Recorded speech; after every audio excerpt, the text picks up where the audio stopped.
반갑습니다. 김종훈입니다. 이번 시간에는 2024년 9월 운세, 즉 계유월의 운세 중에서도 신의 입장에서 본 계유월의 운세를 한번 알아보도록 하겠습니다. 계유월의 운세라는 것은 9월 7일 12시 10분 백로서부터 시작을 해서 10월 8일 3시 59분 활로까지 전까지의 운을 이야기합니다. 자, 갑진년에서도 계유월이 왔습니다. 이 갑진년에 이 용진자에는 지장간에 을과 개와 무라는 지장간이 들어 있습니다. 자, 그 중에서도 이 개가 계유월에는 이렇게 천간으로 투출을 하게 되는 달입니다. 자, 이럴 경우에 이 개가 뭔가 이벤트성이라든지 사건이라든지 인물, 상황 이런 것들로서 뭔가 이 달에서 주요한 이벤트를 나타내게 된다라고 보시면 되겠습니다. 자, 그러면 이 6월에 관해서 신의 입장에서 10개의 천간을 한번 알아본다면 갑은 정제의 별이 되죠. 정제가 태지의 상태에 들어가 있습니다. 즉 제살이라는 것이죠. 뭔가 태라는 것은 뱃속에서 3주 내지 4주 정도 아주 꼬물꼬물된 상태이고, 제살이라는 뜻은 수옥살이라는 것은 옥에 갇혀 있는 상태와 징배 없다라는 것입니다. 따라서 뭔가 이 배우자, 신의 입장에서는 남자라면 배우자가 되겠죠. 배우자가 태지에 들어가 있다는 것은 뭔가 이를 악물고 독하게 뭔가를 성취하려고 하는 그런 것도 되고, 또 한편은 그 기운 자체가 굉장히 약해져 있는 상태라고 보시면 되겠습니다.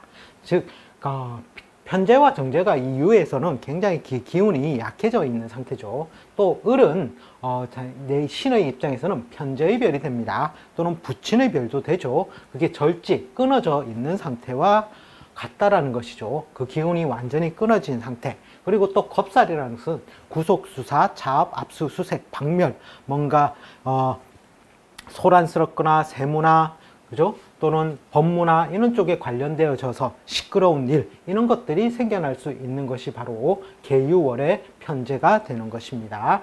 자, 그리고 병은 나에게 있어서는 정관의 별이죠. 병신합을 하고 굉장히 유중한 별입니다. 자, 그런데 그것이 사지에 들어갔다는 것은, 즉 이 말이 무엇입니까? 사지라는 것은 죽음의 상태와 같다라는 것이죠. 육계살이라는 것은 거의 저승사자에 준하는 신살입니다. 따라서 이 기운이 굉장히 약해져 있는 상태라는 것입니다. 자, 그리고 정관의 별은, 그러니까 여자 입장에서는 남편이 건강이라든지 또는 직장이라든지 이런 것에서 조금 활동성 둔화가 이루어지므로 병원에 가서 신경 쓸 일들도 조금 생길 수 있다는 것입니다. 자, 정은 이 편관의 별이 되죠. 편관이 장생을 하니 피곤한 일에 가담, 명고, 이박 뭐 이런 것들이 생겨날 수 있는 것이 바로 계유월이 됩니다. 즉 장생이라는 것은 무에서 유로 새로이 생겨나는 것을 말하죠. 아이가 응애하고 첫 울음을 터뜨리면서 나오는 것이 바로 장생입니다. 양간의 경우에는 뭔가 무에서 유의 의미가 강하고, 음간의 경우에는 넓게 퍼져 있다라는 의미가 강합니다. 따라서 뭔가 피곤한 일들이 좀 다발할 수 있는 소지가 있는 것이 바로 계유월이 되는 것입니다. 자, 그리고 무는 나에게 있어 정인의 별이 되죠. 정인의 별이 사지에 들어가 있으니 모친의 건강이라든지 신경 쓸 일, 또는 문서나 이런 것들은, 문서나 학업에 관해서는 조금 난조가 있을 수 있는 달이 바로 계유월이 됩니다. 자, 기라는 것은 편인의 별이죠. 자격증이 편인이라는 것은 나를 꼭꼭 계모와 같아서 나를 꼼짝 못하게 할 수 있는 별이 되는 것입니다. 즉 나에게 식신의 별이 뭐죠? 즉 개가 되죠.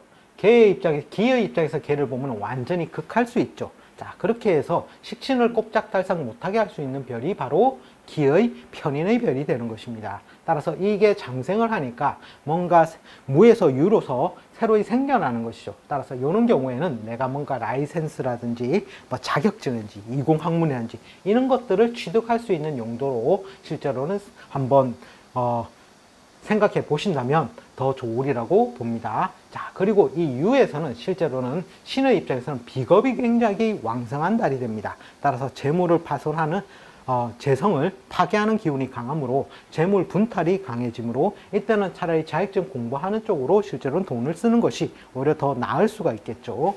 자, 그리고 임이라는 것은 나에게 상관의 별이 됩니다. 상관은 여자 입장에서는 딸의 별이 되죠. 딸이 목욕지에 들어가니 즉 애가 태어나고 나서 오물이 묻어 있는 상태인데 그 오물을 씻어내는 동작이라는 것이죠. 12신살로는 연살이라고도 표현을 하고 다른 신살로는 도화살로도 표현을 합니다. 이 도화살이라는 것은 남들의 이목을 집중시킬 수 있는 인자가 되는 동시에 소모지출을 동반하는 인자를 가지고 있다는 뜻이 됩니다. 따라서 뭔가 이 목욕지에 들어간다는 것은 내 상관이니까 여자의 경우에 딸이 될 수도 있겠죠. 뭔가 시선 집중의 인자를 받지만 소모지출도 동반할 수 있겠다.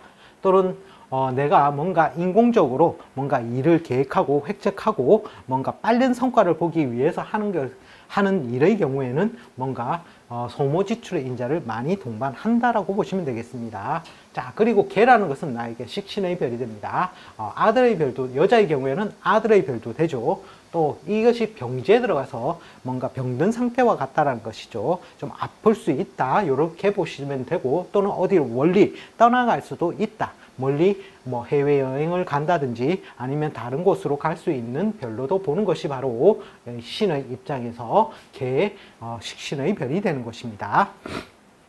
자, 그러면 이 신의 입장에서 개유월의 육신적인 의미를 한번 알아본다면 첫 번째 개는 보통 9월 7일서부터 15일 정도의 운세로 보시면 되는데 이게 식신의 울이 됩니다. 보통 의식주 확장이나 새로운 사업이나 이사, 사업 확장, 투자 이런 것들을 한번 획책, 기획을 해보거나 생각해 본다는 의미가 좀 더 강합니다. 또 자동차나 활용수단의 교환이 이루어지고 식구사가 늘어나는 것은 보통 연이나 대운에서 들어갈 때 그런 기운이 많이 동작을 합니다. 즉 이거는 월운이므로 연운의 운보다는 좀 더 작게 해석을 하시는 게 맞습니다. 자, 그리고 지지에는 유가 오면 비견의 운이 들어옵니다. 자, 비견이라는 것은 뭔가 동업해서 독립하려는 성향, 동업 작사 또는 이 비견도 재물을 파는 작용이 있으므로 손재의 교통이 있을 수가 있고, 또 비견은 형제가 되죠. 따라서 형제의 도움이나 보조가 있는데, 자, 이런 것은 내가 이 사람 형제에게 도움을 받았다 해서 입을 닦으면 되겠습니까? 안 되겠습니까? 확실히 챙겨줄 건 챙겨줘야 되는 운이 바로 비견의 운이라는 것입니다. 그리고 동업 환경이 좀 잘 발생할 수 있는 것도 실제로는 비견의 운이 됩니다. 자, 그리고 신의 입장에서 유를 봤을 때 다른 신살이 하나 발생을 합니다. 그것이 바로 홍염살입니다. 홍염살이라는 것은 자체로 가지고 있는 끼가 되고 이성에게 자기를 어필할 수 있는 힘이 됩니다. 그리고 사람을 꼬시는 재주가 많은 것이므로 만약에 예를 들어서 내가 어떤 한 사람을 흠모를 하고 있었다 했을 때는 이럴 때 이 운의 기운의 영향을 받아서 한 번쯤 대시를 해보는 것도 가능한 운으로 보입니다. 자, 이번 시간에는 신의 입장에서 본 2024년 9월의 운세를 한번 알아보았습니다. 시청해 주셔서 감사합니다. 다음 시간에 다시 또 찾아뵙겠습니다.